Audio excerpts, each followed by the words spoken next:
Now to a major headline in the sports world and an update in the case that could reshape college athletics. The NCAA Board of Governors voting to approve terms of what is expected to be a multi-billion-dollar settlement in the class action antitrust lawsuit against the NCAA.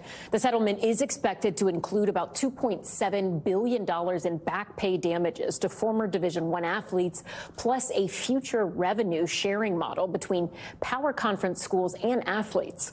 So for more on this case and what it means for the future of collegiate athletics, I'm joined now by Michael McCann, legal analyst and senior sports legal reporter at Sportico. Michael, thank you so much for joining us tonight. I want to start with what this case is all about. Essentially, this idea that amateurism is somehow illegal. How would this settlement do away with that system and move towards something that's more of a pay-for-play scenario?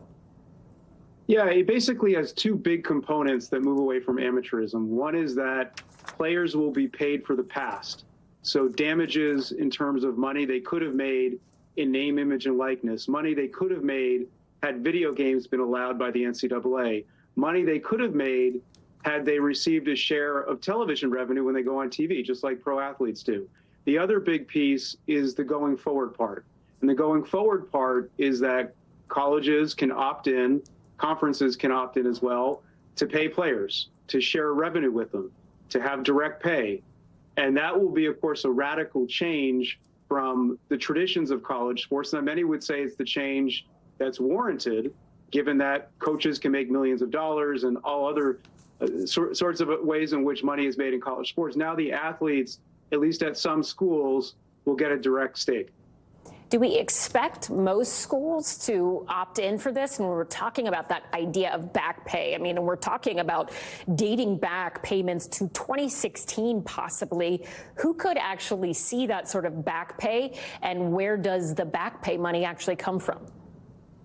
Yeah, and the back pay money will disproportionately go to some athletes more than others. So certainly football and basketball will get a bigger share than other sports. The money will come from a variety of sources, but the NCAA itself is a major provider of resources. And then the schools, and a lot of schools that are not defendants in the litigation are going to have to pay part of it, including schools that maybe aren't making a fortune in sports.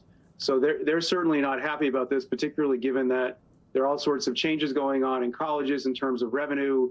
There's a cliff in terms of population of college-age students coming up. So these are real challenges for schools, but the schools that I think are certainly big football schools will probably opt in because they're going to want to compete. They're going to want to get the best players because college football generates a lot of revenue. Michael, you have cautioned previously that there are some red flags with this settlement. In your view, what are the concerns with the settlement term sheet? Well, one is that what they agreed to is not going to be a final deal. I think that's always a key caveat, that they're agreeing to certain concepts, big concepts, but there are all sorts of details that have to be worked out, including how it will all comply with Title IX. Title IX being a federal law that commands sex equity in terms of pay, so that essentially male athletes aren't getting more than women athletes. That's, of course, an important civil rights law. This settlement's going to have to comply with that. There are other things that are going to have to be figured out, including what directly is paid. So one big hurdle is, will they work out the details before they present the final offer to the judge? Then, of course, the judge, Judge Wilkin, will have to review it. She's going to have to make sure that it's equitable, that it's reasonable, that it doesn't disproportionately benefit some members of the class. So she'll have to review that, and ultimately she'll likely accept it. But the settlement could be appealed to the U.S. Court of Appeals for the Ninth Circuit.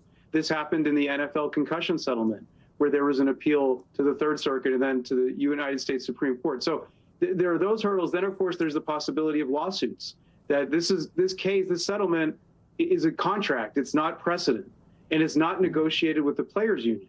And that's important because when a management and labor agree to a deal, it's typically exempt from antitrust law. There's no players' union in college sports. They're not recognized as employees, at least yet. So all of these restraints on pay could be challenged in court. Then, of course, member schools could say, wait a second, we didn't agree to this. You rushed this through, NCAA. The power conferences rushed it through. we're having to foot the bill. We didn't get a fair say.